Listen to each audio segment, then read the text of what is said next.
Bienvenidas compañeras, compañeros a esta nueva emisión de Alternativas. Héctor Juliano, un distinguido economista argentino, experto además en geopolítica, experto en temas de la deuda externa, ha tenido la gentileza de aceptar nuevamente nuestra invitación para comentar sus criterios en torno a estos graves momentos que el mundo atraviesa. Muchísimas gracias, Héctor, bienvenido. Bueno, gracias también a ti, Pedro, por tu invitación. Espero serles útil.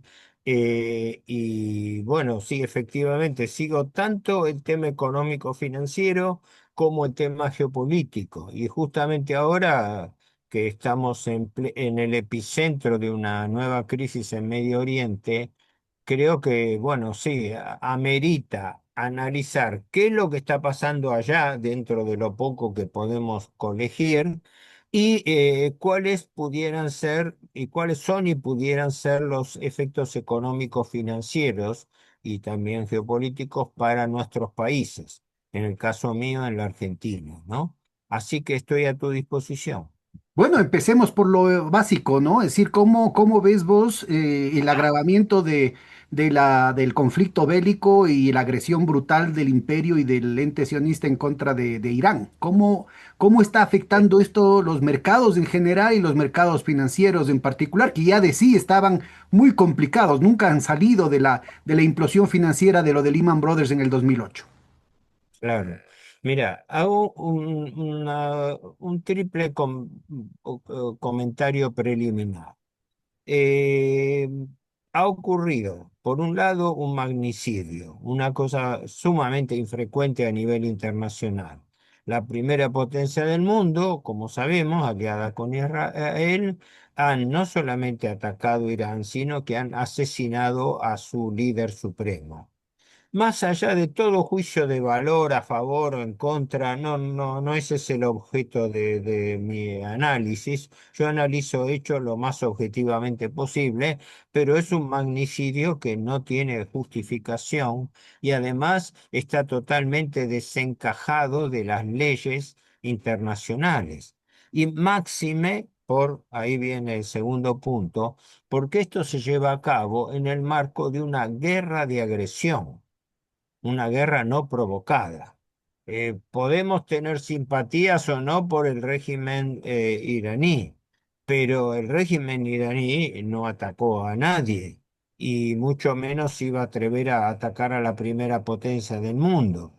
En cambio, el gobierno Trump no solamente atacó impunemente, sino que hasta el momento no ha podido definir cuál ha sido el objeto concreto o motivo o justificación de su agresión.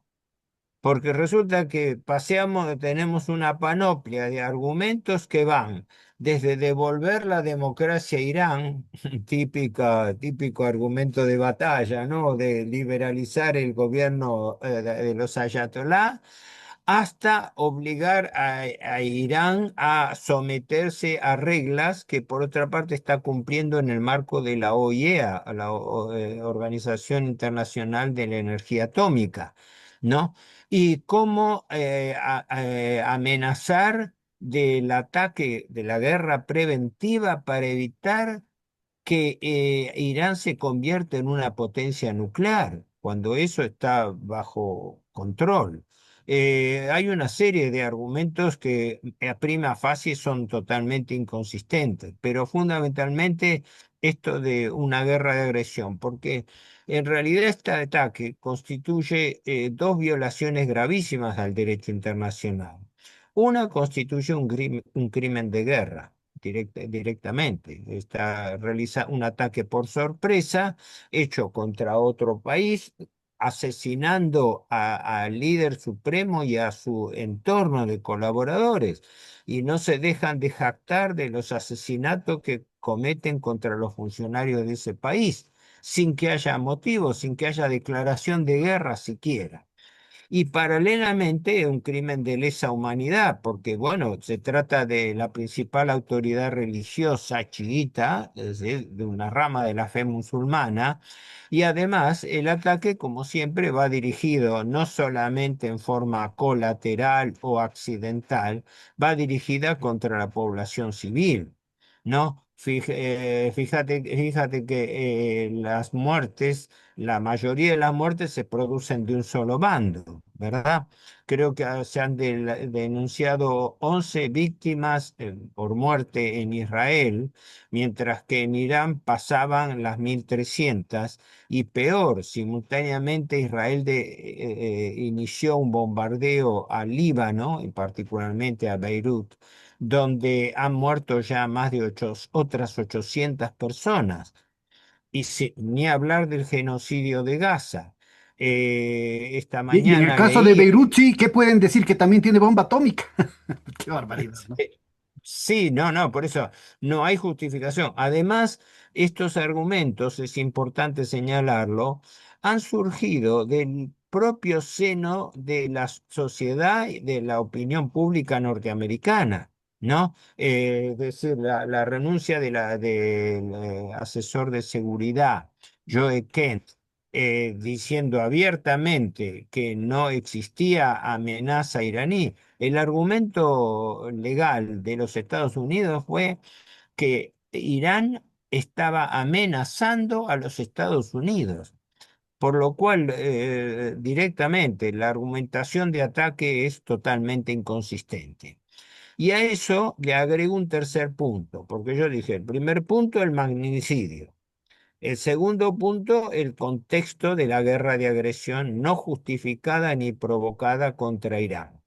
Y el tercer punto, que toca específicamente a mi país, a la Argentina, es la toma increíble de posición del presidente Milei involucrando al país en un conflicto, hablando de vamos a ganar.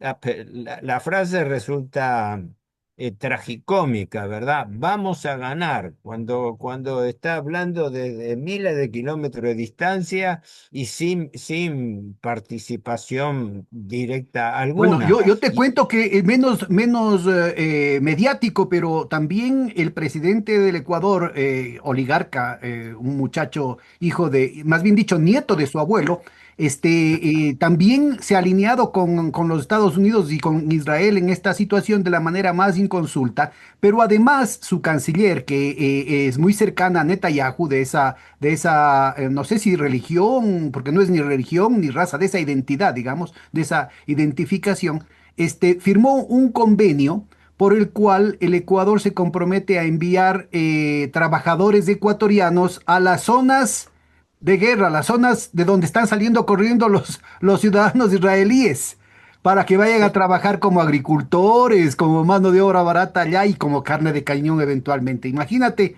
los niveles de brutalidad en los que estamos Es- viviendo, ¿no? eso desconocía, pero lo de Milei es vergonzoso y a la vez grotesco, porque el presidente Milei, como es sabido, ha hecho y sigue haciendo toda una serie de manifestaciones serviles, totalmente serviles con respecto al Estado de Israel. Que él en lo personal puede hacer lo que quiera, sí, pero él es un jefe de Estado. No puede declarar que él es el presidente más sionista del mundo, como lo ha declarado en Israel, que haga declaraciones altisonantes, que viaje a Israel y se ponga a llorar desconsoladamente en el muro de los lamentos. No sé, ya entra en un aspecto tragicómico, ¿no? Cuando hablábamos la última vez, creo, del presidente Bucaram allí en Ecuador, ¿no?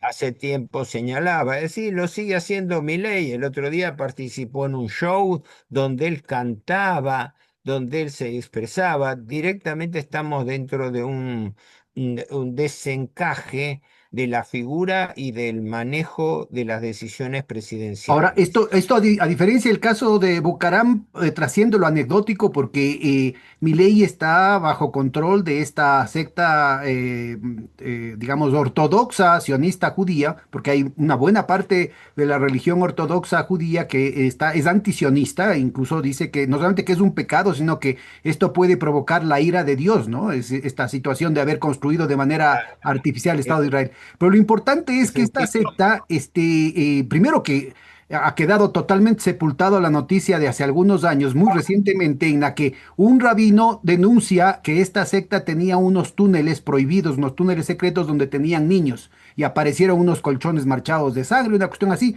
Bueno, para destruir la evidencia, se sellaron los túneles con cemento para que nadie sepa más del asunto, pero también se cerró totalmente las noticias sobre qué proceso se daba, porque claramente estaban invadiendo inclusive propiedad privada, cosa que es tan sagrada en los Estados Unidos. ¿Por qué es tan importante esto? Porque esto forma parte, ¿no es cierto?, de los más protervos ritos antiguos, como se ha visto con el tema de Epstein, ¿no? Todas las revelaciones están saliendo con la cuestión de Epstein, pero que incluye profecías y una serie de temas escatológicos que movilizan a buena parte del aparato de poder de los sionistas, tanto dentro como fuera de Israel, en lo que tiene que ver con la construcción del tercer templo. Y Chabad Lubavitch, la secta a la que pertenece tanto Netanyahu como cuyo verdadero nombre es Milei Kovsky, ¿no? Milei y Mileikovsky Sí, pertenecen a eh, esta secta y tienen esta obsesión supuestamente religiosa de que ellos tienen que culminar, ¿no es cierto?, esta profecía destruyendo la mezquita que hay digamos, la la, mezquita Al-Aqsa. la la- mezquita la- El Al-Aqsa, exactamente, que es un sitio, pero de los más, creo que es el segundo o el tercero más sagrado dentro del Islam, lo cual provocaría pues un gran revuelo y una espiral de violencia sí. increíble, ¿no? Cuéntanos un poquito esto, es decir, ¿cómo crees vos que estas supersticiones podrían estar, que cada cual tiene derecho a hacer absolutamente, puede tener todas sus creencias siempre y cuando no hagan daño al resto? Pero esto obviamente desataría una ola de reacciones de muchísimos sectores y generaría muchísimos muertos. Efectivamente, si bien yo no estoy tan compenetrado en profundidad en el tema, pero lo sigo muchísimo, lo primero y principal es que acá dentro del movimiento judío mundial está habiendo todo sí, un proceso de aceleración de la llegada de su Mesías. ¿No? Es decir, hay un movimiento mesiánico acelerado, maximalista, radical dentro de la judería con respecto a la expectativa. Recalquemos que no se trata, que este Mesías no se trata de Jesús, ¿no? Es al contrario, es una cuestión en contra de Jesucristo. Claro, paradójicamente coinciden las creencias en el Mesías judío con lo que la escatología cristiana tipifica como el anticristo. Eh, Ahora, lógicamente, no vamos a entrar en un plano teológico al respecto, no es mi competencia, pero sí es sintomático que dice muchas veces que vivimos en tiempos mesiánicos, pero da la casualidad que mientras muchos cristianos están enrolados en la idea de la próxima venida del Mesías, y la venida del Mesías está preludiada por la venida del anticristo. Y resulta que paralelamente en el ámbito judío se está acelerando la idea del Mesías judío. Entonces yo digo, se da un cruce muy delicado entre que el Mesías judío parece coincidir con el anticristo de los cristianos, ¿no? Pero son especulaciones que ya nos exceden. Yo Nos mismo exceden, digo, pero igual, tenemos que... insisto, no hablamos de temas teológicos, sino de la utilización política y Ah, eso financiera sí.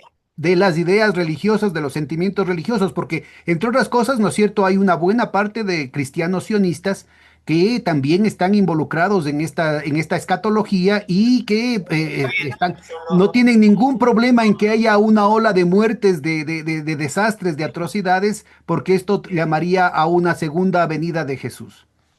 Sí, yo repito muchas veces que la clase dirigente judía en general se está moviendo con criterios veterotestamentarios, ¿no? Uno lee determinados libros, bueno, se podrían poner muchos ejemplos, ¿no? Pero leyendo el libro de Josué sobre la primera ocupación de Canaán por parte de los judíos provenientes de Egipto, según la propia Biblia, según el propio No eran Antiguo todavía Testamento. judíos, no eran todavía judíos, es cuando ya se separan los judíos. Los israelitas eran en ese entonces. Eran israelitas, es cierto, sí, sí, sí. Pero me llama la atención esas palabras crueles Yahvé manda que destruyas a tus enemigos, que mates a sus mujeres, que mates a sus hijos, que mates a sus animales, que destruyas sus casas, que no... Y cuando uno piensa en el genocidio de Gaza, parece ver materializado esa Bueno, misma de mentalidad. hecho, Netanyahu hizo explícita mención a los versículos toda esta condena, esta maldición a los amalequitas, ¿no? Para exterminarlos. Ah, sí, sí, sí, sí. Bueno, no por nada él, el ministro de Guerra, Galant. Bueno, ni hablar los dos maximalistas que dicen cualquier barbaridad, el ministro de Interior Gvir y el ministro de Economía Smotrich.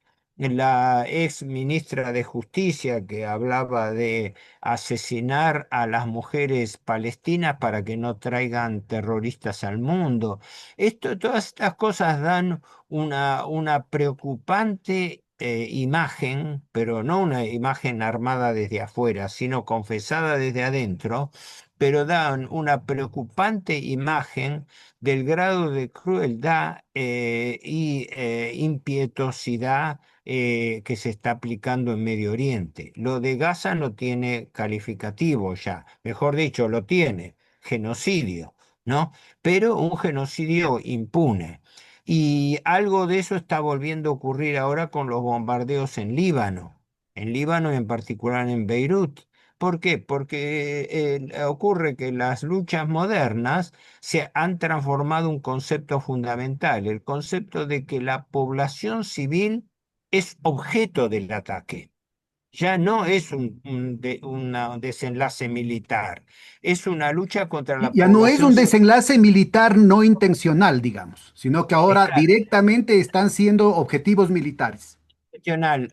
Seguramente recordarás que durante la Segunda Guerra Mundial los aliados occidentales aplicaron la llamada teoría del bombardeo estratégico, que fue desarrollada por un tristemente famoso comodoro del aire, Arthur Harris, que era la planificación del bombardeo de las ciudades alemanas, como después se hizo en Japón, donde la finalidad del bombardeo estratégico, aparte de todos los ámbitos de servicios públicos, infraestructura, obras públicas, también militares, lógicamente, pero el objetivo era la población civil con el mismo criterio que se está aplicando ahora.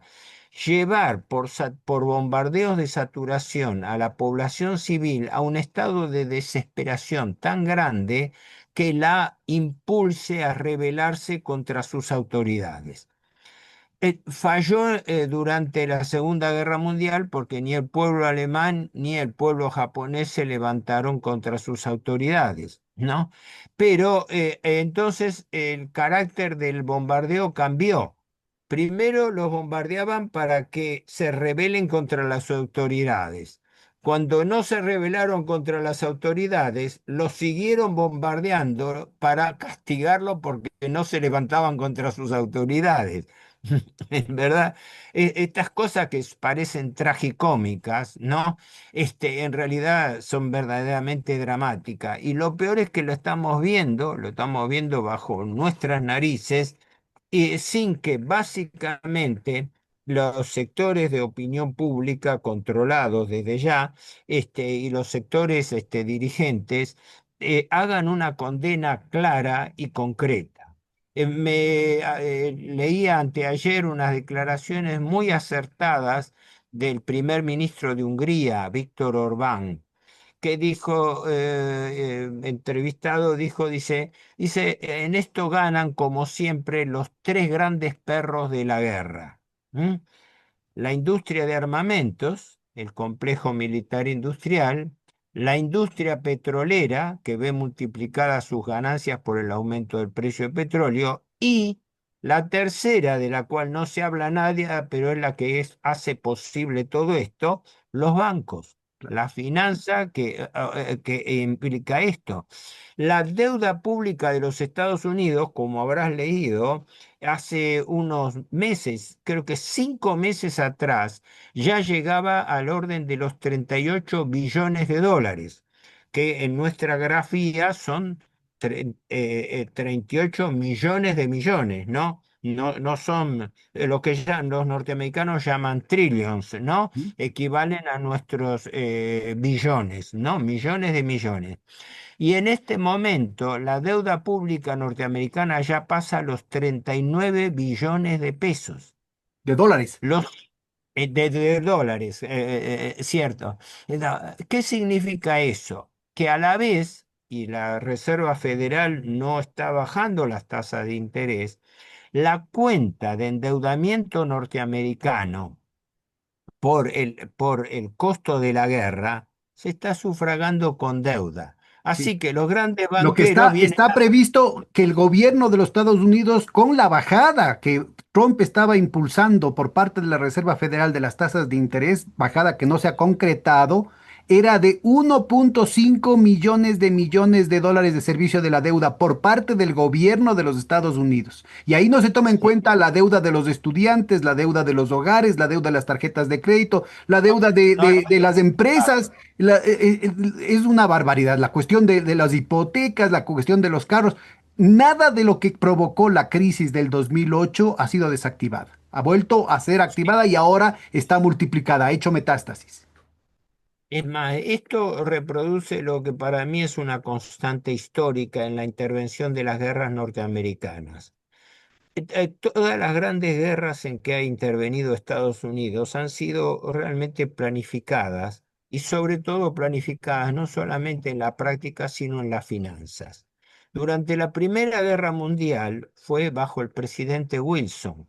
Existía entonces un think tank que se llamaba The Enquirer. Denkoya era un grupo, un trust de cerebro, ¿no? Los famosos think tank de la época, que fue el que preparaba la intervención de los Estados Unidos en la guerra europea.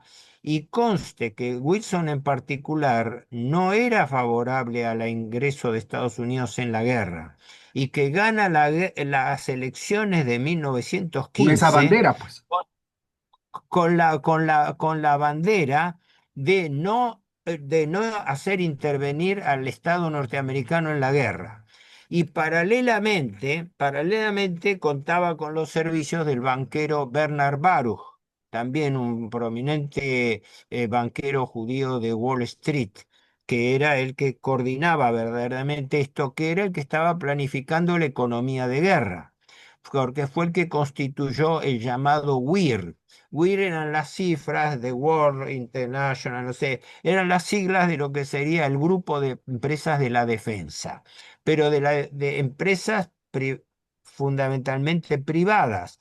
Lo que Eisenhower después, en las postrimerías de su mandato, denuncia como complejo militar industrial, Hay ¿no? que Como recordar factores. además que Baruch es de una familia de muchísimo abolengo, es decir, se registran banqueros Baruch desde hace más de 1500 años. Es cierto, porque muchas veces hablando de los antecedentes judíos de la familia Roosevelt, ¿no? Se ponían de relieve que habían emigrado de Holanda, de los Países Bajos, en el siglo XVII, creo, ¿no? Y habían formado una especie de, bueno, comunidad de intereses propios, ¿no? Tanto es así que se lo vinculaba también a Eisenhower, con la discusión de si Eisenhower tenía o no ascendencia judía, y sobre eso hay una vieja polémica, ¿no? Pero es cierto, los Baruch constituían una familia de banqueros, no fueron los únicos, estaban los Harriman, fueron los que financiaron los ferrocarriles norteamericanos y toda una serie de colaboradores. Pero vuelvo a esto sin derivarme demasiado. En la Primera Guerra Mundial, los Estados Unidos, mientras blandían el discurso de no intervención, estaban planificando el ingreso en la guerra. Eso es notable. Y en la Segunda Guerra Mundial pasa el equivalente. Cuando asume el presidente Roosevelt, su think tank, su grupo de asesores, era el llamado Brain Trust, que era un grupo básicamente de 8 o 10 grandes influyentes, creo que la mayoría judíos, entre los cuales el propio Bernard Baruch, el mismo Baruch que había inducido, había estado en la Primera Guerra Mundial influyendo sobre Wilson para su participación. En eso hay mucha desmitificación, porque no nos olvidemos que el New Deal fue vendido a la historia como un éxito de plan económico.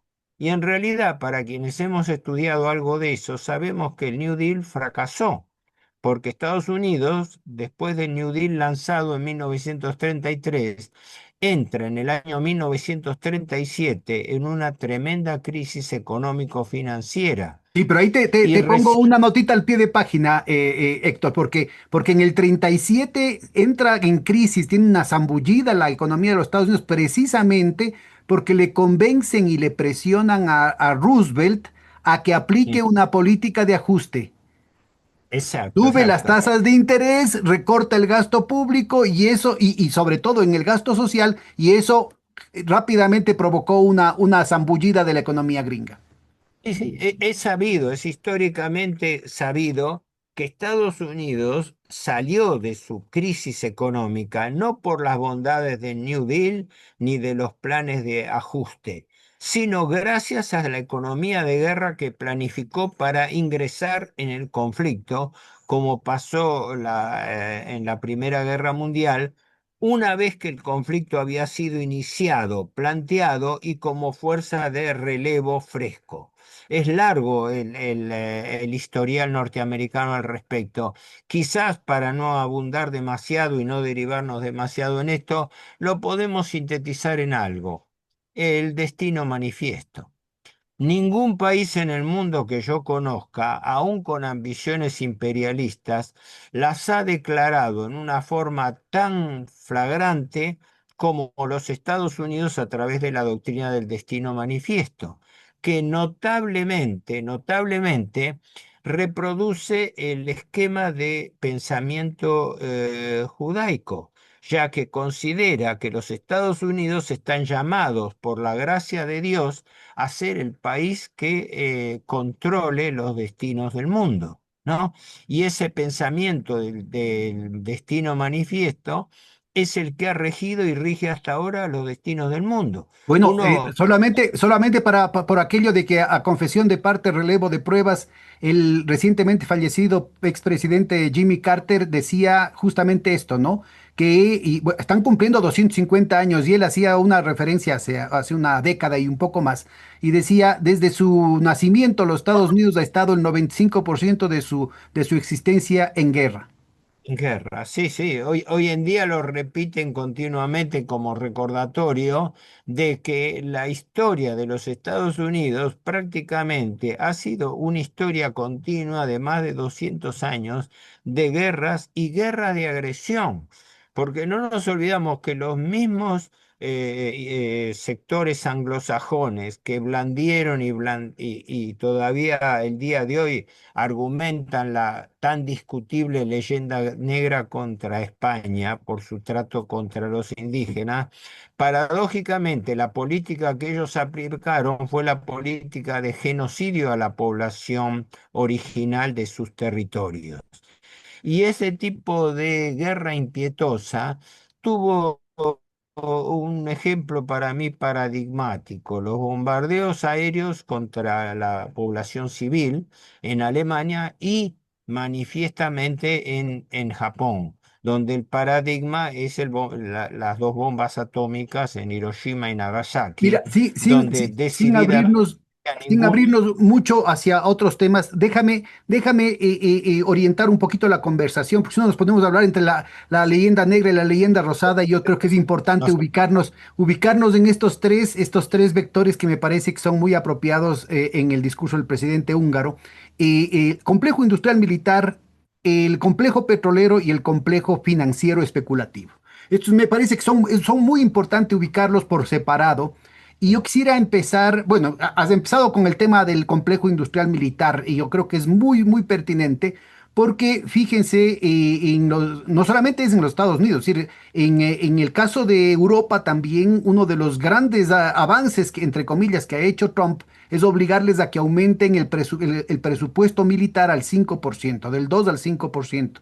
En el caso de Alemania estaba constitucionalmente prohibida de hacerlo, han eliminado cualquier tipo de referencia a su culpabilidad en la Primera y en la Segunda Guerras Mundiales para poder desembosadamente activar la maquinaria de guerra, ya abiertamente con guerra de agresión, y lo mismo está sucediendo en el caso de Japón. Es decir, han transformado, en lugar de transformar la maquinaria de guerra para su uso civil, ahora lo que han transformado es la industria, lo que tenían de industria pesada, la parte tecnológica, que había sido tan exitosa en su momento para Japón y en su momento para Alemania, ahora lo han transformado en una industria de guerra. Ujú. Y entonces lo que estos últimos acontecimientos están convirtiéndose es en el pretexto para que de manera mucho más descarada, ya sin cuidar en absoluto las formas, puedan abrirse campo hacia propuestas abiertamente de agresión. En el caso de Alemania,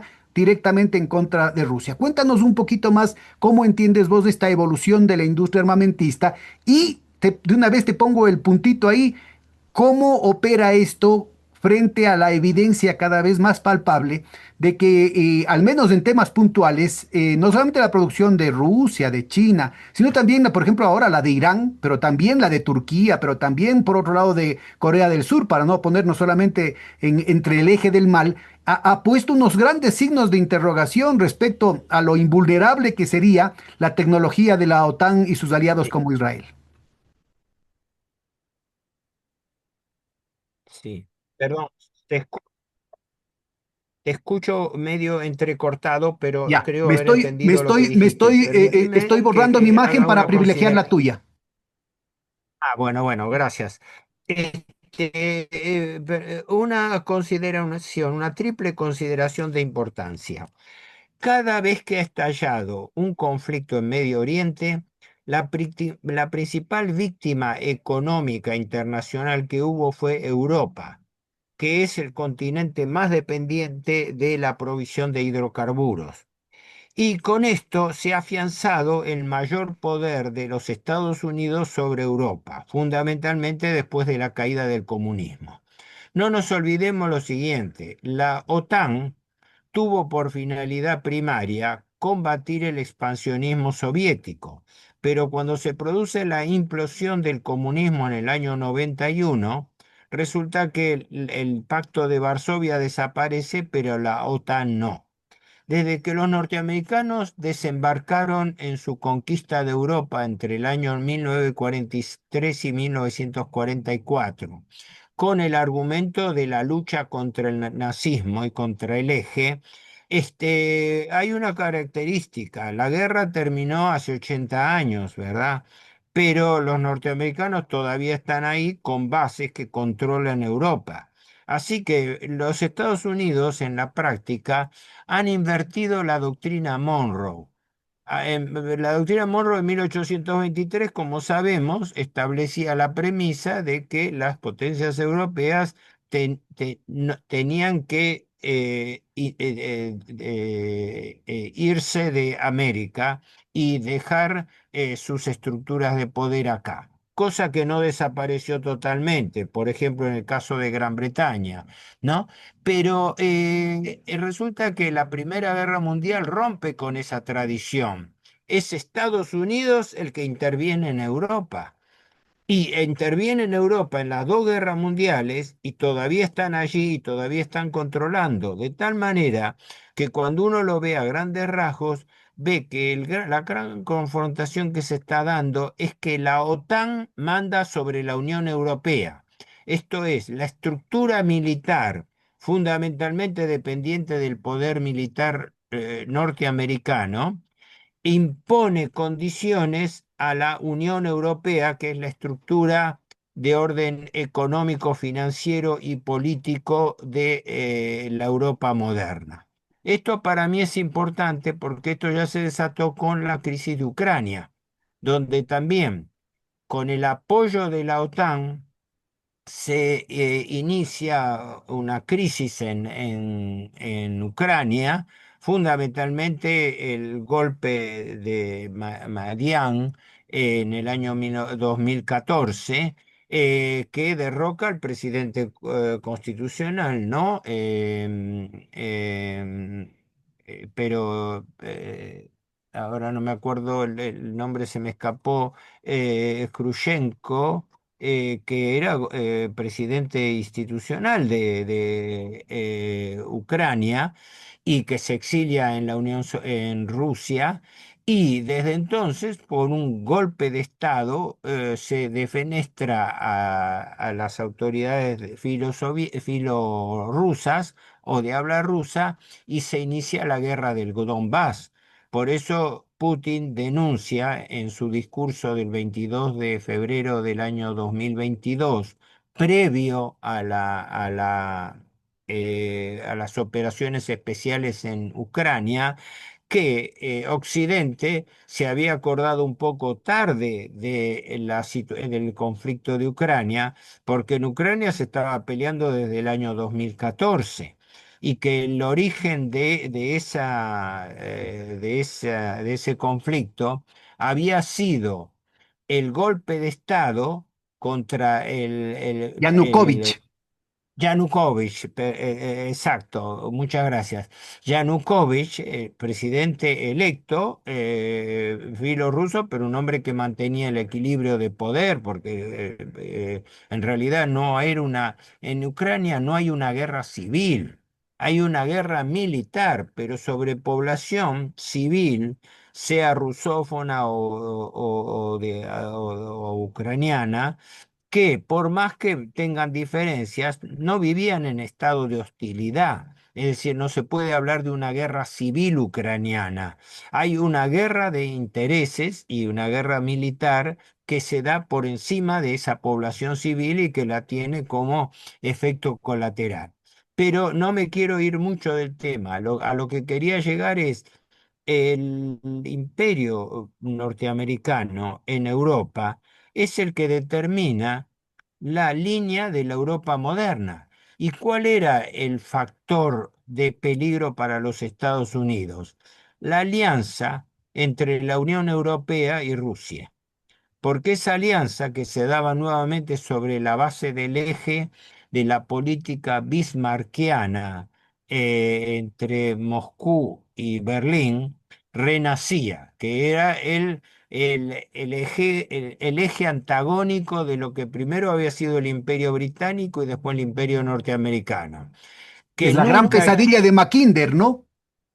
Exacto, porque ellos tenían el temor de la pesadilla, de lo que llamas bien, la pesadilla, el temor de que se constituyera un poder en la Europa continental que marginara la influencia primero del Imperio Británico y después de la intervención norteamericana. Eso es una larga historia de carácter geopolítico, porque fíjate que el objeto de la política británica, aunque la teoría fue formulada por un francés, un militar francés, es la teoría del perturbador continental.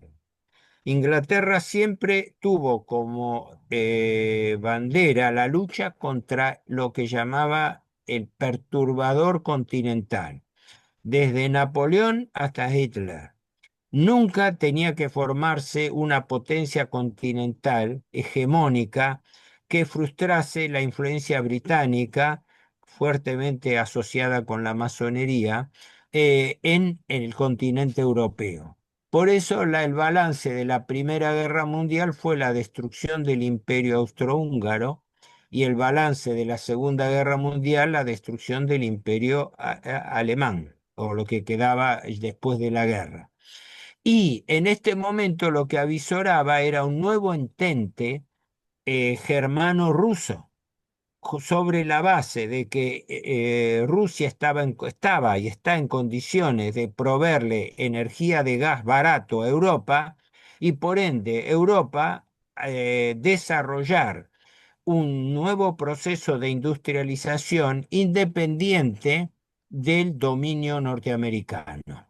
Por eso, bueno, el ejemplo paradigmático fue la voladura del oleoducto también gasífero de Nord Stream, ¿no? Un ataque, pero manifiesto de frustración de cualquier posibilidad de alianza.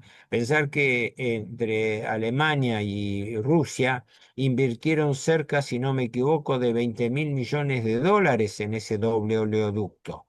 El Nord Stream 1, que ya funcionaba por la zona de Stettin, en el norte de Alemania, y el Nord Stream 2, que seguía el mismo Bueno, y recorrido. en este punto nos quedamos cuando hablamos de los tres grandes vectores, ¿no? Hablamos de las ganancias que tenían planificadas los amigos petroleros del señor Trump, ¿no es cierto? Precisamente porque sabían lo que iba a pasar. Y como bien dices, la víctima principal, aquí en Ecuador le están haciendo el Chucky, le dicen, ¿no? Cuando es Ah, víctima de abusos. ah, Entonces, le están haciendo el Chucky a Europa precisamente porque ya tenía cortada cualquier posibilidad de diversificar su provisión energética con Rusia. Entonces ahora la opción que tenía, una sí, opción era Noruega, que es muy pequeño, y la otra opción era Qatar. Pero ahora queda absolutamente bloqueado el tema de Qatar. Bueno, bloqueado en una buena parte, porque en realidad es como el 15% de la provisión de gas a Europa y no le queda otra opción que comprarle a los Estados Unidos a un precio que es 6 o 7 veces más alto que el que tenía por exacto. parte de Rusia. Exacto, eso mismo quería recordar yo, que y es público y notorio, que Estados Unidos influyó en la guerra de la OTAN contra Rusia a través de Ucrania, frustrando el aprovisionamiento de energía barata por parte de Europa, que hubiera llevado a un desarrollo industrial más autónomo, para terminar comprándole petróleo y gas a Estados Unidos, sobre todo gas licuado, a valores que van entre 4, 5 y 6 veces lo que le salía el petróleo soviético. No hay ninguna duda Ya de no era que soviético, ¿no? Ruso. Perdón, soviético ya no, perdón, fue un error mío. Ruso, en este caso hay un gobierno ruso, nada que ver con gobierno soviético. Pero esa constante de que los Estados Unidos, frustrando el poder anglo norteamericano, lo que sería el atlantismo, ¿no? Frustrando toda posibilidad de acuerdo entre la Unión Europea y Rusia, que sería la base de la conformación de un poder económico más autónomo del imperio norteamericano. Este hecho es un hecho importante porque, para nuestra suerte o para nuestra desgracia, nuestra generación lo está viviendo. Porque nosotros pertenecemos a una generación que ha vivido este proceso. Mucha gente joven que yo conozco no tiene ni idea de cómo evolucionó esto. Han nacido después de la caída del comunismo, ni saben lo que era la Guerra Fría en su momento. Ahora, volviendo al tema de actualidad, ¿cómo se relaciona el conflicto del Medio Oriente con Europa? El primer factor que yo veo es que cada vez que ha habido un problema en Medio Oriente, la que perdió es Europa, porque es el continente en general más dependiente de los hidrocarburos del Golfo Pérsico. Dentro de su guerra asimétrica total, porque es el enfrentamiento contra la primera potencia del mundo, Irán está llevando a cabo una política muy sabia. Parece ser que los Estados Unidos no han entendido con quién se metían realmente, porque el régimen de los ayatolá había previsto aparentemente esta guerra desigual. Cómo vaya a terminar no lo sabe nadie, pero esa es la realidad. Yo lo único que me atrevo a decir es que en este momento hay un factor errático difícil de mensurar, que es que los Estados Unidos e Israel hoy, en cuanto a poder político, financiero y militar, son una misma cosa. Son una misma cosa. Existe un imperio norteamericano-israelí, donde, es más, ya en Estados Unidos mismo se está denunciando esto. La renuncia de este asesor de seguridad, Joe Kent, lo puso en evidencia. No fue el único. El periodista este, Tucker Carlson, que ha hecho una serie de aportes al respecto, no cabe ninguna duda de que Estados Unidos ha sido llevado o se ha involucrado en una lucha, una guerra de agresión contra Irán, no provocada ni justificada, pero lo peor, sin objetivos propios, sin objetivos declarados. Se le pide al presidente Trump que establezca cuál era el objetivo de su bombardeo a Irán, ¿verdad? ¿Cuál era? Ah, no, proclamar un régimen independiente del gobierno de los ayatolá. No, proclamar que Irán no vaya a amenazar los intereses norteamericanos, que no vaya a atacar a Estados Unidos. Una inconsistencia total y absoluta, puesta al servicio de un espíritu imperialista local israelí con su Eretz Israel, que es lo único que se avisora en todo esto, porque no hay una justificación fáctica para, digamos, desencadenar un conflicto de este tipo, con el agravante que después del genocidio de Gaza, Israel ataca impunemente también al Líbano, bombardeando Beirut. El otro día se decía, las bajas son de un solo bando. En Irán solamente civiles se computan entre 1.300 y más de 2.000 muertos. En Beirut, más de 900.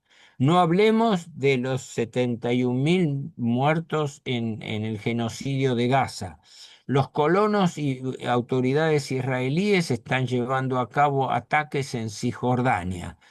Y falta, Esto y realmente... falta un frente que le dan muy poca atención los medios, inclusive los progresistas, que es Chipre, ¿no? Así hay una ofensiva también del Estado sionista sobre Chipre, que es una isla en el Mediterráneo, en Sí, disputa ahorita entre el gobierno turco y las autoridades chipriotas propiamente dichas, pero que sí. de pronto tienen esta, entre comillas, contribución israelí que está tratando de generar una colonia, ya no solamente en territorio Exacto. palestino, sino también chipriota. Exacto, yo tenía referencias en una oportunidad, estaba leyendo sobre esto. Chipre se habría transformado a través de Nicosia y determinados lugares en un paraíso fiscal de lavado de dinero. Muchos oligarcas rusos, ucranianos, muchos de ellos de ascendencia judía, utilizan Chipre como área clave de lavado de dinero en el Mediterráneo oriental. Pero hay un factor de tipo económico. Desde hace ya 2 décadas o más, se ha descubierto gas en el Mediterráneo oriental. Y ese gas lo está explotando Israel, incluso en aguas jurisdiccionales, no solamente del Líbano, donde hay una gran plataforma que está en litigio, porque la plataforma está en aguas territoriales libanesas. libanesas libanesas. Y después el hallazgo de grandes yacimientos frente a la costa de Gaza, que coincide con la invasión israelí a la franja de Gaza en el año 2023. Así que todo esto, cuando uno empieza. ¿Quién puede saber desde acá? ¿Quién puede tener la soberbia desde un rincón del mundo de saber lo que va a pasar en las más altas esferas? Yo no pretendo hacer eso, pero estos son elementos de análisis objetivo que uno tiene, porque esta es la realidad. Yo digo siempre, en materia económica como en materia geopolítica, uno lo que puede hacer es analizar hechos. Proyectar, no, yo no puedo hacer un pronóstico desde acá, sería una soberbia increíble. Nadie sabe lo que va a pasar. No sé si el mismo presidente Trump que toma las medidas sabe a dónde va a llegar esto, porque el presidente Trump, se hablaba, viste, de la senilidad del presidente Biden. Creo que el presidente Trump le está haciendo una competencia Bueno, victoriosa. yo creo que eso es relativamente secundario. Recordemos que en el caso de Reagan, ¿no es cierto?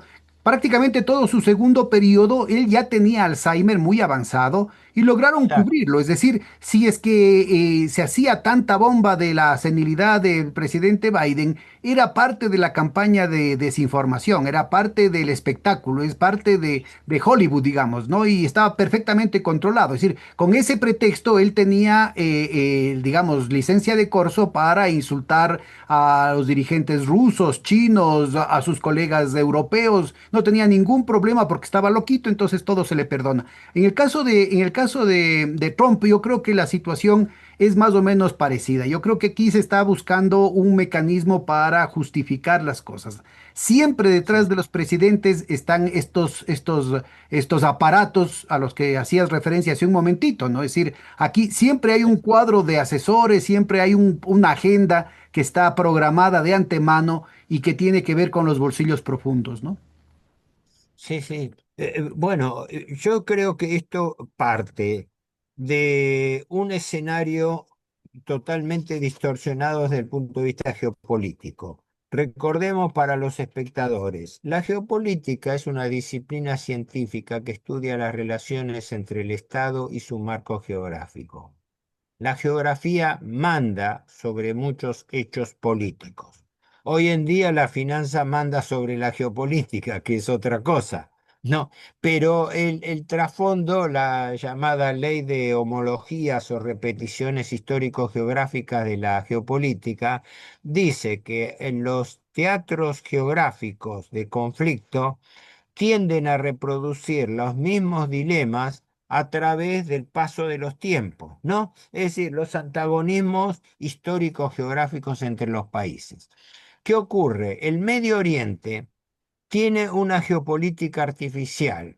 Primero por la invasión y la ocupación y la creación de reinos artificiales por parte de las grandes potencias occidentales y en particular de las grandes multinacionales petroleras. Pero a eso se agrega un fenómeno inusual que creo que no se da en ninguna otra parte del mundo: la existencia de un estado artificial en Medio Oriente, que es Israel. Porque nos guste o no nos guste, Israel es un estado artificial. No hay asidero, no hay explicación racional para que una determinada comunidad se asiente por la fuerza en un territorio, invocando a que sus predecesores habían vivido allí 2000 años No, lo antes. que es peor, como mencionabas hace un momentito, invocando a que es Taita Dios el que les ha dado esa tierra y que tienen ellos son el pueblo elegido, entonces tienen una supremacía sobre cualquier otro cristiano, sobre cualquier otro cristiano o no cristiano, digamos. Exacto, un amigo argentino, Raúl Padró, lo dijo gráficamente, dice, los judíos se están confundiendo, dice, Dios, Jehová, no es un agente inmobiliario que distribuye tierras y en la Torá, el Antiguo Testamento, no es un título de propiedad, ¿no? Entonces él siempre repite esa máxima propia que es muy oportuna. Dios no es un agente inmobiliario que da territorios a determinado pueblo y además la Biblia no es un título de propiedad. Hoy en día, bueno, hasta líneas de pensamiento de investigación denotan eso. Es que ocurre, eso distorsiona toda forma de razonamiento racional, verdaderamente racional, sobre hechos geopolíticos. Y eso es lo que estamos viviendo en este momento.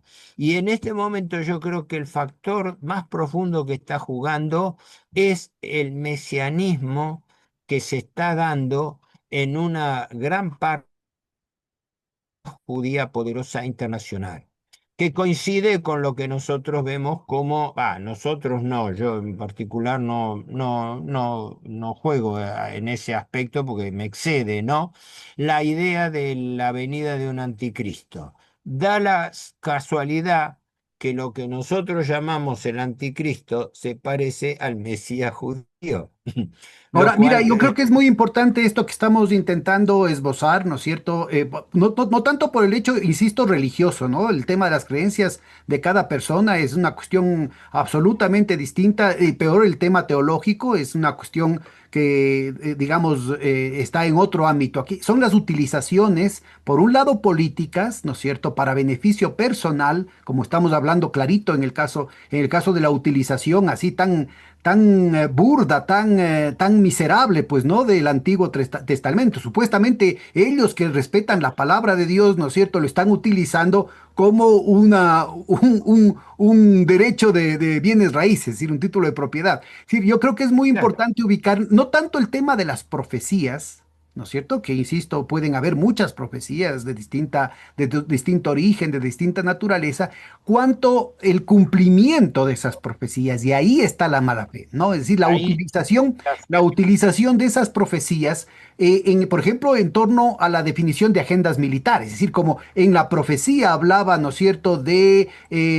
una situación de dificultades, hablaba de una situación de sangre, de sacrificios, ¿no? Inclusive el nombre de holocausto tiene una connotación ideológica de una utilización del tema porque no es el genocidio como tal, sino es una ofrenda en una situación contractual de que a cambio de esa ofrenda vamos a tener algo a cambio, vamos a tener una ganancia. Entonces, yo creo que es muy importante ubicar esto porque, por un lado, directamente atañe al campo de la planificación militar, por tanto, de la planificación de los mercados militares. Por otro lado, atañe al tema de la especulación financiera, es decir, el segundo gran vector al que hacías referencia, Héctor, que es el complejo financiero especulativo. Y por otro lado, ¿no es cierto?, puede ser utilizado perfectamente para la utilización, tanto por el lado de la industria de la muerte como por el lado de la especulación de los mercados de largo plazo energéticos. Yo creo que están jugando estos tres grandes vectores con el tema de las profecías, ¿no es cierto? Con el creer de la gente, con la superstición instalada políticamente en determinados sectores de la población, precisamente porque sobre esa base pueden tener mayores o mayor eficacia en la manipulación de los precios, en la manipulación de los mercados y en la activación de ciertos mecanismos que saben que van a tener una respuesta determinada por parte de tales gobiernos, por parte de tal electorado, por parte de tales sectores con distintas creencias, ¿no? sí, sí. Bueno, yo pongo en evidencia los antecedentes. Las dos grandes crisis petroleras, la del año 1973 y luego la del 79, estuvieron determinadas por conflictos en el Medio Oriente. incluso mis reservas de que la famosa OPEP sea una alianza de grandes países productores de petróleo y no una construcción de las grandes multinacionales de petróleo hechas por sobre la estructura de esos países, porque me cuesta entender que un país petrolero puede imponer condiciones al mundo. Pero ¿cuál fue la gran revolución de la crisis del petróleo y el aumento de los precios del petróleo en su momento 4 o 5 veces el valor normal en el mundo? Que ese dinero revirtió en la creación de fabulosa liquidez internacional que a su vez fue canalizada por los bancos y que fue el origen de la deuda externa de los países de Iberoamérica y del mundo. Con otro No nos vector olvidemos. importantísimo, Héctor, que es fundamental subrayarlo, que esto estuvo condicionado como un chantaje por parte de Kissinger. Dijeron, bueno, les vamos a permitir que suban el precio, entre otras cosas porque les beneficia a mis amigos petroleros, pero tiene que ser todo cobrado en dólares. Entonces, el También. dólar que acababa por parte de Nixon, acababa de quebrar la promesa del patrón oro-dólar, es decir, el hecho de que los Estados Unidos recibían el oro de todo el mundo a cambio de unos papelitos pintados de verde y con la promesa de resguardar la estabilidad financiera mundial. Y de pronto Nixon rompe eso en 1971 y se quedaba totalmente en el aire. Tuvo una devaluación brutal hasta que quedó anclado, pasó del ancla oro al ancla petróleo. Y esto ha Sí. venido funcionando hasta ahorita. Por eso es tan importante lo que Irán insiste, dice, los países los cargueros petroleros que hayan sido negociados en cualquier moneda que no sea el oro van a poder pasar por el estrecho de Hormuz. Es claro, lo que dices es muy, muy oportuno por lo siguiente. La crisis que se desata contra Irán tiene una fecha bastante precisa, el año 2004-2005. Era presidente entonces Ahmadinejad, que entre paréntesis hay una versión de que habría muerto dentro de los bombardeos, pero no ha podido ser confirmada. Cuando era presidente Ahmadinejad, él propone la quinta bolsa de petróleo en la isla de Kish. La isla de Kish es una pequeña isla turística que está en una bahía en el Golfo Pérsico, no tan cerca del estrecho de Hormuz, más entrando, pero en el sur del Golfo Pérsico. Es una zona especial porque es una zona franca para Irán y en el año 2004-2005, siendo presidente Ahmadinejad, se propone crear allí, en esa isla turística, un verdadero paraíso fiscal donde se pudiese constituir una quinta bolsa de petróleo internacional. Según tengo entendido, existen 4 grandes bolsas de petróleo que, como todas las commodities, se manejan en dólares, porque desde la Segunda Guerra Mundial todos los precios de las commodities en el mundo son valuados en dólares, ¿no? A ver, este es un Creo que punto, las déjame, cuatro... solamente pongo una nota al pie de página que me parece que es muy importante, ¿no? Una cosa es la Sí, nominación, es decir, en qué se da el precio. Por ejemplo, un departamento en Argentina, aunque no circule necesariamente en dólares, ¿no es cierto? Puede pedir el arriendo en dólares, ¿sí? es Aunque no claro, se necesariamente se puede... pague en dólares. El Y punto bueno, es nuestra que economía pasó. está indexada. Sí, digo, Sí, digo, es solamente como referencia, ¿no? Entonces, el hecho de que pueda ser cotizado en dólares no necesariamente implica el hecho de que se va a hacer el pago efectivamente en dólares. Entonces, el exacto, sí. punto está justamente en eso. Desde 1945 se cotiza en dólares, pero el pago en dólares empieza en realidad desde los años 70, justamente con el desanclaje con respecto al dólar, al oro. Claro, con la inconvertibilidad del dólar. Pero no quiero olvidar esto porque este es un episodio muy importante que yo lo vengo señalando hace años. En el mundo existen, creo, 4 grandes bolsas de Detállanos, petróleo. por favor, eso es muy, muy La, importante. la de Nueva York, que se rige por el petróleo WTI, que es el petróleo del Golfo de México. La de Londres, que se rige por el valor del petróleo del Mar del Norte, el Brent. Brent, el Brent. o petróleo del Mar del Norte. Después creo que existe otra bolsa en Singapur y, si no me equivoco, otra en Tokio o en Hong Kong. Creo que ahora en Tokio. Ahora a lo mejor me equivoco con estas dos últimas, pero ¿qué pasa? Lo importante es que esas cuatro bolsas internacionales cotizan commodities de petróleo en dólares. Y la propuesta de Ahmadinejad en la isla de Kish era crear una quinta bolsa en monedas que podían corresponder a los países de origen o que se pactaran bilateralmente. ¿Qué es lo que Irán hace con China? China es el comprador de cerca del 90% del petróleo iraní. No sé si en este momento será la misma proporción, pero es el principal comprador del petróleo iraní y lo paga en yuanes. Por lo cual se da el problema y se reitera el problema de que todo conflicto del petróleo pone de manifiesto la política de evaluar las commodities en el mundo en dólares, cosa que desde la existencia de los BRICS se está poniendo en jaque. Bueno, Y ese es... en realidad un poquito antes que eso, Héctor, no nos conocimos en ese entonces, pero a mí me tocó, me cupo el honor de justamente llevar la bandera de abrir la posibilidad de una desconexión de nuestros países en torno a este monopolio mundial que ha tenido el dólar sobre la transaccionalidad, la liquidez, el crédito, ¿no? En todo el mundo y sobre todo acá en América Latina, que ha sido una palanca fundamental para el endeudamiento externo de nuestros países, ¿no? Sí, sí. Por eso ahora sí, la Te, relación que te cuento existe. solamente por el hecho de que funcionó, es decir, no solamente que fue un proyecto, sino que funcionó en los hechos el Sistema Unitario de Compensación Regional, el SUCRE, en el año 2010. Y eso fue inmediatamente boicoteado, pero esa era una propuesta de armar una moneda virtual en toda América Latina. De hecho, funcionó Ah, entre los países del ALBA y fue inmediatamente atacado por parte de los Estados Unidos y de los bancos locales por el peligro que significaba, ¿no? Porque era, para ponerlo en pocas palabras, era peligrosamente sencillo hacerlo en toda América Latina.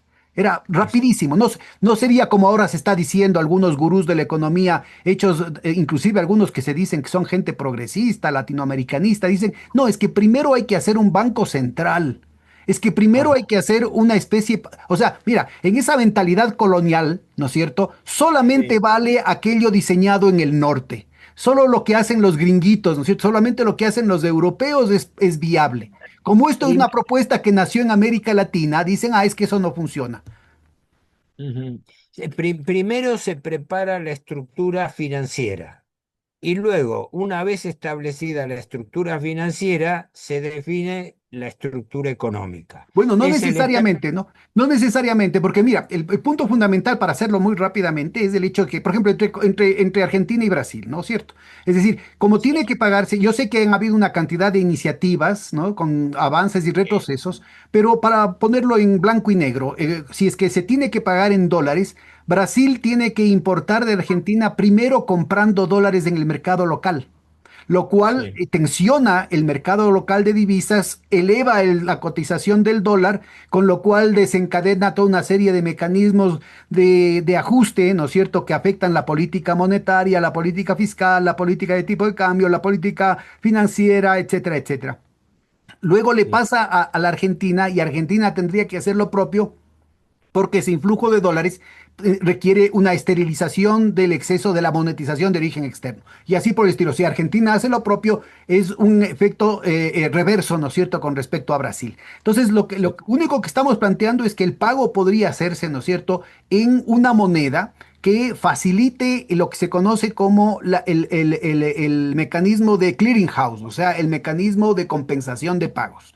Y esto de claro, aquí, el momento que se hace entre dos países, ¿no es cierto? La diferencia entre el total de la planilla en lo que se compra y la total de la planilla de lo que se vende, o pagar solamente la diferencia, es enorme.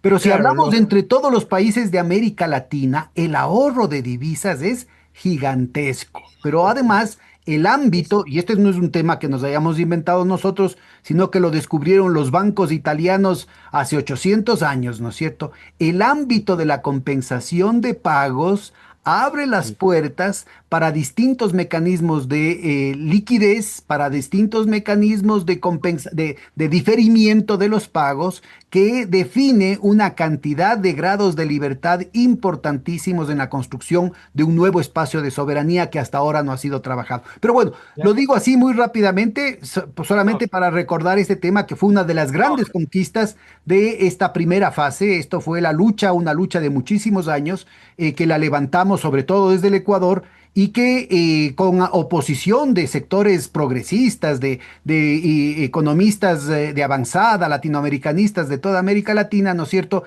pudo de todas maneras cuajar, aunque inmediatamente fue saboteada. Yo creo que es muy importante tener en cuenta esto, porque ahorita, ¿no es cierto?, es lo que están haciendo. Vos mencionabas el caso de la compra del petróleo por parte de, por ejemplo, podría ser el caso también de Arabia Saudita con respecto a los yuanes chinos, pero también podría ser el caso de India pagando en rublos a Rusia.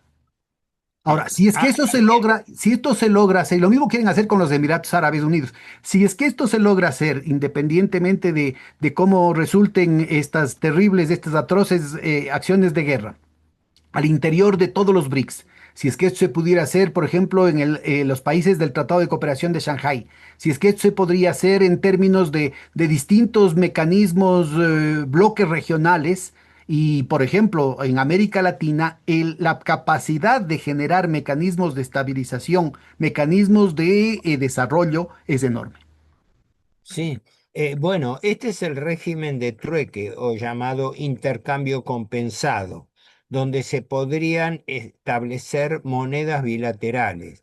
En el Mercosur, la mayoría de las iniciativas en ese sentido fueron torpedeadas, fueron saboteadas, porque precisamente el Mercosur podía ser la estructura piloto por la cual ese Mercosur ampliado se hubiese constituido en un bloque y del Mercosur económico comercial se hubiera pasado al Mercosur financiero. Por eso los liberales, con un presidente como anarcoliberal como Milei, están abiertamente en contra de la expansión del Mercosur. Cuéntanos, Y cuéntanos pretenden, justo esto, mira, y todas las olas que esto va a generar sobre los distintos mercados, porque esto va a encarecer rápidamente, por ejemplo, los precios de los combustibles, los precios de los alimentos, con lo cual buena parte del sur global va a verse afectado de manera brutal en sus balanzas de pagos, esperando que no haya lo sé, problemas de hambre, ¿no? Pero sí. inmediatamente esto va a afectar el tema de las deudas externas. ¿Cómo ves vos esta cadena de los acontecimientos Bueno, sobre la economía eh, mundial? Claro, este tema es interesantísimo, pero admitamos, es un tema de especulación. Todavía no conocemos lo que puede pasar, porque mientras estamos nosotros hablando puede ocurrir un cambio muy grande. Pero los principales efectos concretos que yo estoy viendo de la actual crisis es, una, bueno, descontado, el aumento del precio del petróleo, dentro del cual la situación de algunos países es ambivalente, porque, por ejemplo, la Argentina hoy en día está haciendo enormes concesiones petrolíferas a empresas multinacionales que a su vez están invirtiendo en la Argentina y que van a producir en poco tiempo, ya lo están produciendo, un verdadero boom de exportaciones petroleras. Con una contra, la Argentina se ha primarizado cada vez más en su estructura de exportaciones. Los tres principales rubros de exportación argentina, en la producción agropecuaria, la producción minera y la producción de hidrocarburos, petróleo y gas, se han comenzado a desarrollar terriblemente, pero bajo el absoluto control de empresas multinacionales. El saqueo de recursos naturales que se está produciendo en la Argentina es incalificable. La Argentina, por ejemplo, es uno de los principales exportadores mineros y no lleva básicamente el control sobre sus exportaciones de roca. Estamos exportando por ferroducto, por el lado chileno, por ejemplo, material de la cordillera en rocas trituradas que se venden bajo una declaración de las propias empresas productoras, o sea, le damos al zorro el derecho de cuidar a las gallinas, ¿no? Y declarar unilateralmente sus exportaciones. Y en esas exportaciones, como no van discriminadas, porque la Argentina por el ferroducto manda cualquier cantidad de piedras, ¿no? En eso va, puede ir desde cobre hasta bronce, hasta cobre, hasta tierras raras. La Argentina es uno de los principales países exportadores de tierras raras que no aparecen registradas en ningún lado, porque la primarización de la economía hace que nuestro país se haya convertido cada vez más en un país desindustrializado. Lo mismo pasa con los oleoductos que ahora de la zona de Neuquén, de la región de Vaca Muerta, que es la que está teniendo un desarrollo por explotación de petróleo vía fracking. Se ha desarrollado, se está desarrollando un polo de extracción petrolífera monstruoso, ¿no? Pero ¿qué ocurre? Toda la materia prima obtenida de esos yacimientos se traslada en oleoductos para ser exportada como materia prima, sin que existan destilerías en el país, sin que existan plantas de gasificación. Tanto es así que se alquilan a empresas extranjeras buques gasificadores para que se estacionen en la costa argentina para ir transformando el gas en gas GNL, o sea, natural licuado, con lo cual se ha producido una regresión. La política recesiva de la Argentina, impuesta por Milei, provoca un retroceso de la actividad industrial, pero en cambio potencia hasta el extremo las exportaciones primarias sin elaboración. Se está cambiando la estructura económica de la Argentina. Y eso tiene que ver con este fenómeno internacional de que los Estados Unidos se han largado abiertamente a una captura, yo llamo esto política de gangsterismo internacional. Me parece adecuado titularlo así, porque lo estamos viendo como la primera potencia del mundo va y secuestra al presidente de otro país, le tenga o no simpatía al gobierno Maduro, pero es inaceptable que un país le dirija una operación militar para capturar al presidente de otro país e imponerle un cambio de su política monetaria, apropiándose del petróleo y declarando eufemísticamente que el petróleo norteamericano. ¿Quién fue que estableció esa premisa, ese refrán? Que un norteamericano que dice, lo que pasa, dice que los Estados Unidos tienen un problema. Nuestras nuestros Ah, esa es principales de recursos. Kissinger. Eso le atribuyen a Kissinger. Déjame te cuento la versión apócrifa que yo me la sé de memoria. Que ahora ya no es tanto chiste porque lo dijo textualmente la generala Laura Richardson en el periplo que hizo por toda América Latina, empezando por el propio Argentina, ¿no? Que decía, Kissinger dicen que había dicho que qué culpa tenemos nosotros si la divina providencia, y esa es la parte que yo más dudo, si la divina providencia tuvo el mal gusto de poner nuestros recursos naturales en otros países. Otros países. Sí, sí, sí. Es una mentalidad que, por ende, tenemos que Bueno, acostumbrarnos. y Yo ahora creo que con el descaro que tienen, ¿no es cierto? Otro que ha dicho prácticamente, dos más que han dicho prácticamente lo mismo han sido el vicepresidente Vance y el ministro de la Guerra, Hetchet. Gesset también. Sí, sí, sí. Lo han Sí, dicho con estamos otras palabras, pero a igual. los dichos más increíbles e inaceptables. Es decir, creo que esta gente está haciendo algo, un hecho que constituye un hito histórico.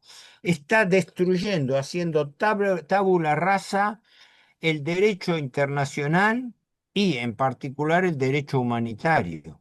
Lo estamos viendo en forma impietosa. impetuosa, imposible de disculpar. Por eso yo digo que en este momento hay que entender que Estados Unidos e Israel son una misma cosa. Porque todas las guerras que Israel, desde que se ha instaurado en el Medio Oriente como un estado artificial, porque no es un estado arraigado al terreno, sino un estado pretendido sobre la base de una supuesta herencia étnica que ni siquiera pueden probar, porque como está demostrado, es una población implantada de origen házaro europeo antes que propiamente semita. Pero dejando de lado todas las teorías étnicas o etnológicas, como queramos llamarla, el problema es lo siguiente. Vos fíjate que Israel no ha ganado por sí solo ninguna de las guerras de expansión que ha provocado. En la primera guerra árabe-israelí del año 48, actuó apoyado por grupos europeos terroristas que habían luchado en Europa durante la Segunda Guerra Mundial, con armamento francés del grupo Dassault. Fue que proveyó los primeros Mirage a reacción y los tanques. El ejército israelí ganó la primera gran guerra gracias al apoyo abiertamente francés y sufragado por los Estados Unidos. En el año 1956, cuando se produce la crisis de Suez y la guerra de Sinaí, lo mismo, Israel invade con la apoyatura de las dos grandes potencias, Francia y Gran Bretaña. En la guerra de Yom Kippur, 1973, lo hace bajo el apoyo norteamericano. Antes, en la guerra de los 6 días, la participación norteamericana en apoyo de Israel fue abierta. Es el día de hoy que se recuerdan los aviones norteamericanos pintados a último momento con insignias israelíes, que fueron promovidas y difundidas. Y después, como no había forma de negarlo, se dijo que habían sido aviones transferidos a último momento por Estados Unidos a Israel para que pudiera defenderse. Como si Israel tuviera todo un lote de pilotos altamente capacitados como para así como llega un avión, subirse al avión de guerra y pilotearlo. Toda la sexta flota en apoyo. Lo mismo en la guerra del 73 que en la guerra actual. Y todo el genocidio de Gaza se ha producido por el apoyo norteamericano a Israel. Israel, lo que se ha gastado, yo no sé si se calcula en más de 60.000 millones de dólares solamente el costo de las bombas tiradas sobre el perímetro de la Franja de Gaza. Algo increíble. Fue una destrucción por metro cuadrado comparable a la de Hiroshima, la que se tiró sobre Gaza. Y lo estamos viendo lo estamos viendo en vivo y en directo. Y esa hegemonía total, yo la llamo el fenómeno de que hoy en día Israel y Estados Unidos son la misma cosa. Lógicamente, dentro hay corrientes divergentes. Prueba está que en Estados Unidos está creciendo un movimiento de reacción. Yo escucho, bueno, vos escucharás también las declaraciones de John Mearsheimer, el profesor norteamericano, donde está demostrando en forma lapidaria la dependencia norteamericana de la estrategia israelí. Se le está censurando a través de sus propios funcionarios el hecho de que Estados Unidos no tiene un objetivo declarado confiable, concreto en el Medio Oriente.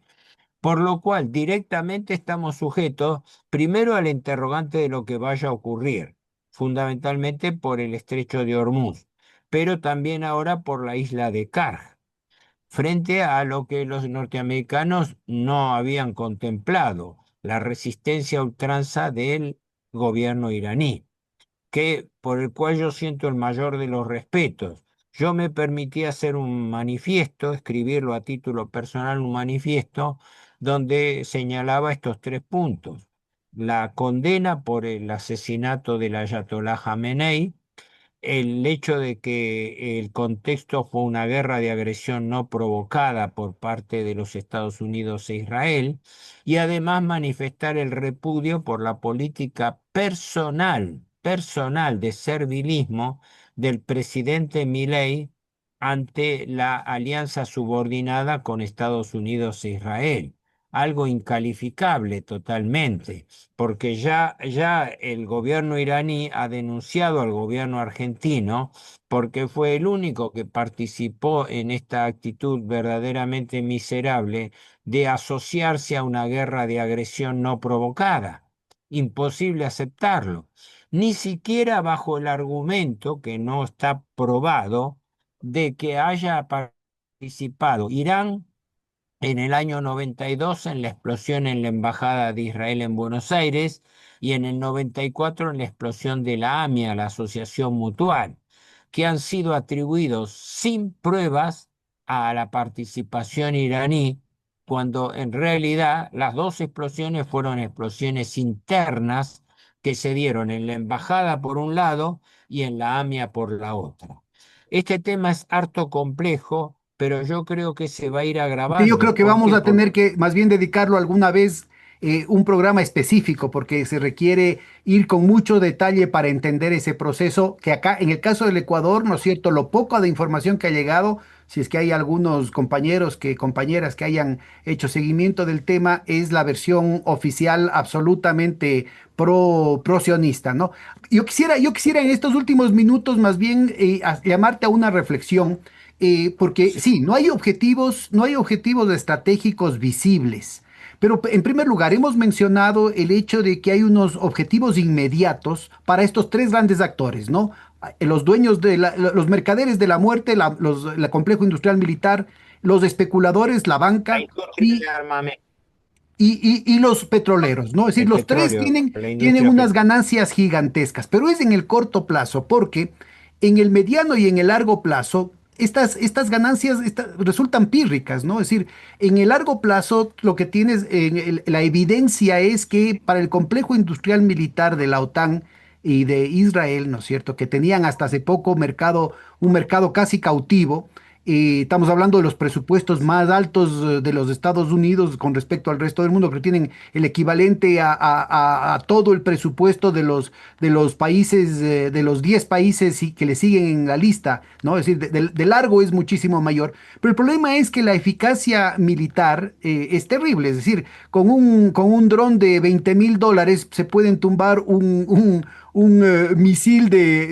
un F-35 de 4 de El, 5 millones de dólares. Es decir, es una claro, barbaridad. el costo de mantener la cúpula de hierro es muchísimo más alto que los ataques Claro, pero el tema sumamente es que baratos. esta aventura ha mostrado, ¿no es cierto?, que ese domo de hierro es una coladera, es decir, el jueguito, el Sí, proyecto era construir el domo dorado para todos los Estados Unidos a un costo pero gigantesco. Yo creo que nadie va a apoyar una cuestión así porque saben que con un dron de 20,000 pueden perforar esa situación, ¿no? En el caso petrolero, la situación también es similar porque en los hechos, ¿no es cierto?, le ha obligado a los propios Estados Unidos a levantar, al menos temporalmente, las sanciones a Rusia y el propio Irán está exportando más que antes del conflicto. Es decir, que la situación del mercado petrolero en el mediano plazo se les está yendo de las manos porque además, al romper la infraestructura de la zona del Golfo Pérsico, estamos hablando de una reducción en la oferta de hidrocarburos que tardará muchísimos años, si no hablamos de décadas, en restituirse. Y por yo, último, yo, solamente yo acabaría me, con esta última cuestión, ¿no es cierto?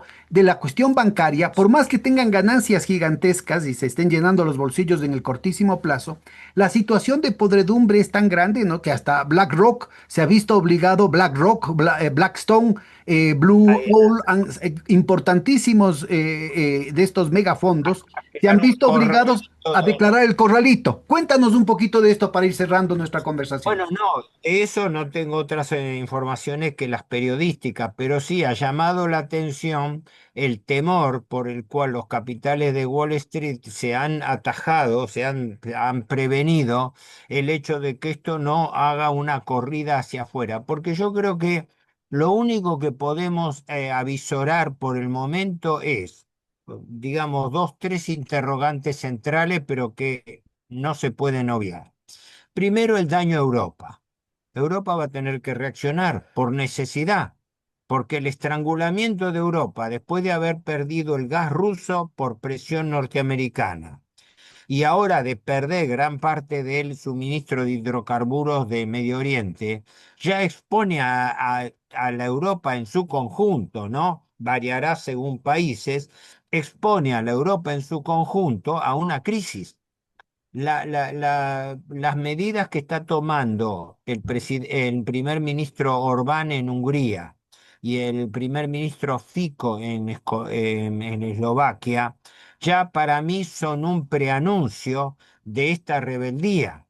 La primera ministra Giorgia Meloni, incluso otros países, bueno, España ni hablar, España fue el primero que, más allá de simpatías o no con el gobierno Sánchez, pero la posición del gobierno Sánchez estuvo impecable desde el punto de vista internacional, ¿no? Censurar de que la NATO no está puesta al servicio de una empresa de agresión contra otros países. El ministro de Defensa alemán, Pistorius, la verdad que pese a que el gobierno Merz ha sido uno de los gobiernos más serviles a los Estados Unidos, ¿no? Sin embargo, el ministro de Defensa dijo muy escuetamente, esta no es una guerra en la cual nosotros fuimos siquiera informados. Es claro, Estados Unidos utilizó la infraestructura de la NATO y su propio poder militar para desatar una guerra en el Medio Oriente sin siquiera avisarle a sus socios europeos. Con lo cual, pienso que según cómo evolucionen las cosas, este es un momento en que Europa puede empezar a reaccionar en contra de los Estados Unidos, porque no tiene ningún factor a su favor. Estados Unidos le cercenó las fuentes de industria, en este momento se está produciendo un proceso recesivo, empezando por la economía alemana, que es la locomotora de Europa. Con lo cual ahí hay que avisorar que esta crisis del Medio Oriente desatada por Estados Unidos e Israel puede ser un revulsivo para sus intereses en Europa. Por eso el desencaje de las expresiones de Trump, cuando habla de traidores que se niegan a defenderse. La OTAN no ha sido creada para defender a Europa, ha sido creada para someterla, para controlarla. Por eso yo digo que el gran fenómeno que se estaba viviendo es que la OTAN manda sobre la Unión Europea. O sea, la estructura político-militar se impuso condicionando la Unión Europea. Cuando vieron que la Unión Europea iba hacia una macroalianza con Rusia, que la hubiera independizado económica y energéticamente de los Estados Unidos, ¿qué ocurre? Las proyecciones que se habían hecho en Alemania y en otros países del abaratamiento de costos con el gas ruso más barato, iban a ser una competencia contra la industria norteamericana muy importante. Por eso la reacción norteamericana de generar un conflicto, para ellos matar dos pájaros de un tiro. Por un lado, impedían que Europa se muniese de energía barata. Y por otro lado, se transformaban ellos en proveedores obligados de Europa, vendiéndole energía cuatro o cinco veces más cara que la que compraban. O sea, una operación de tenanzas. Y ahora lo agravan con provocando una crisis en el Medio Oriente que le va a privar gran parte de sus suministros de energía. Así que una de las cosas que se puede esperar es una reacción europea cada vez más contraria a los intereses norteamericanos, cosa que desde el punto de vista mío es saludable. Ahora, si prospera o no prospera, eso lo vamos a ver. Y el mismo caso se está dando en el Extremo Oriente, porque los dos principales países perjudicados son los principales aliados norteamericanos, Japón y Corea del Sur, y son los principales importadores de petróleo del Golfo Pérsico. La misma primera ministra japonesa viajó de urgencia, de emergencia a Estados Unidos a pedirle que pare la agresión porque los primeros perjudicados son los aliados de los Estados Unidos. Entonces, esto no tiene una construcción racional desde el punto de vista geopolítico. Todo esto sigue atado al problema endémico, la existencia de un Estado artificial en Medio Oriente, Israel, que distorsiona toda la geopolítica de la región, porque aún bajo la dominación de empresas multinacionales petroleras, existía un equilibrio estable. Ahora ese equilibrio estable se ha roto. El problema es cómo se vuelve a recomponer y a estabilizar el equilibrio perdido. Ahí es donde veo el gran problema. Primero, la desestabilización del Medio Oriente sin miras a que sea normalizado a corto y mediano plazo. Y esto va a traer costos muy altos, porque hay destrucciones en yacimientos petroleros que no se van a recomponer en pocos meses. O sea que va a haber probablemente una merma de la afluencia de petróleo y gas del Medio Oriente a los países tradicionales. Previsión de que Europa se distancie cada vez más de los Estados Unidos, permitiendo el avance del BRICS. Un ejemplo que en ese sentido, más allá, yo no estoy alineado políticamente, así que a mí no me compromete a adherir a lo que dice o no un gobernante, pero la posición de Brasil bajo Lula da Silva estuvo muy atinada. ¿No? Ellos vieron el ataque a Irán como un ataque a un miembro del BRICS. No es un detalle menor, porque justamente Brasil, que está necesitado de importaciones de hidrocarburos, es uno de los afectados. ¿Y por culpa de qué? Por culpa de una agresión no provocada y desatada unilateralmente por Estados Unidos e Israel. Esto es como decir, yo me largo a una aventura militar y no me interesa a quiénes de mis aliados, mis beneficiarios, etcétera, perjudico. Esto es gravísimo. Entonces, desestabilización en el Medio Oriente, deterioro de las relaciones con Europa y resquebrajamiento del sistema de alianzas en Asia, donde China, sin invertir un peso, va a recibir formidables ganancias de esta situación. También las va a recibir Rusia por el encarecimiento de los precios de petróleo. Pero yo creo que dentro de la jugada internacional, de, una vez me acuerdo de una anécdota tan graciosa como oportuna, ¿no? Hablando de los tiempos de China, de que en Occidente no entendíamos los tiempos a largo plazo que manejaba China. Cuando era presidente de China Xi Jinping, ¿no? El anterior presidente, no Xi Jinping el actual, sino Jiang Zemin, ¿no?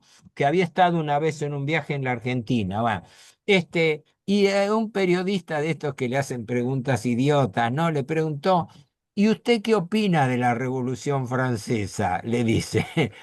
Y con mucha astucia, el presidente Jiang Zemin le dijo, dice, un momento, es muy pronto para opinar, ¿no? Le dice, los juegos. También en eso hay muchísimas fake news, porque la versión original era Chou Enlai. Entonces, de eso vamos Ah, a conversar en otra ocasión. no sabía, no, y sí puede ser perfectamente. A lo que digo es cómo entender la mentalidad y la Así. sabiduría china del juego a largo plazo. China no nació de un repollo. Son El proyecto, civilizaciones de miles de años y eso, por ejemplo, es Estados claro, Unidos no entiende. décadas están pensadas, por lo menos en décadas. Hoy por hoy, la política, se ha señalado que la política de expansión económica china en el mundo tiene analogías a la que utilizó Gran Bretaña en su época. ¿Por qué? Por la idea de complementariedad. China está en condiciones de exportar industria y exportar también productos, pero por lo menos las inversiones chinas son inversiones físicas, mientras que Occidente lo que manda son inversiones financieras, y las inversiones financieras son una forma de saqueo institucional. Por eso acá se abre una ventana muy peligrosa. Los ganadores, como señalaba Víctor Orbán, los tres perros, decía, los tres grandes perros de la guerra, las empresas de armamento, la industria petrolera y los bancos. Fíjate que los bancos son los que menos se mencionan, pero son los que van a obtener una ganancia extraordinaria del aumento de los precios de petróleo. ¿Y te Por eso parece, yo y te citaba parece que lo que vayamos dejando por entre- ahí, Héctor, que hemos rebasado ya la hora y media, pero hemos regresado en círculo, ¿no es cierto?, ¿qué, al principio de qué nuestra. parte? Muy grato. Yo creo que ha sido, yo creo que es una buena señal que no nos hayamos dado cuenta del tiempo, porque se ha ido Bueno, corriendo. Así es que yo te invitaría para una siguiente conversación. Sobre todo quisiera yo aprovechar, porque quedó muchos temas, muchos hilos sueltos. Cuando hablabas sí, sobre todo de estas claves para entender los grandes conflictos vinculados a estos tres perros de la guerra, yo creo que ahí hay unas claves importantísimas para entender, por ejemplo, la Primera y la Segunda Guerras Mundiales, pero también para entender buena sí. parte de la geopolítica en América Latina. Así es que dejémoslo por ahí por ahora, ¿te parece, Héctor? Sí, perfecto, pero primero un agradecimiento por tu invitación. Segundo, espero haber sido útil y Claro, haber correspondido a esa invitación y al interés de los espectadores, ¿no? Y totalmente de acuerdo en continuarlo, porque esto amerita una continuación, porque estamos en el plano de juego entre la geopolítica y la geoeconomía. así es, Y dentro de eso está el gran enfrentamiento entre finanzas y economía, que así es es. el dilema de nuestra época. Cómo la finanza está controlando y está matando la economía física o real. Pero eso lo dejamos para otro momento. Desde ya ha sido un gusto y te agradezco muchísimo la invitación y quedo a tu disposición cuando lo desees. Y Muchísimas saludos gracias, a todos hombre. los Te espectadores. mando un gran abrazo. Cuídate mucho. Igualmente, suerte, adiós.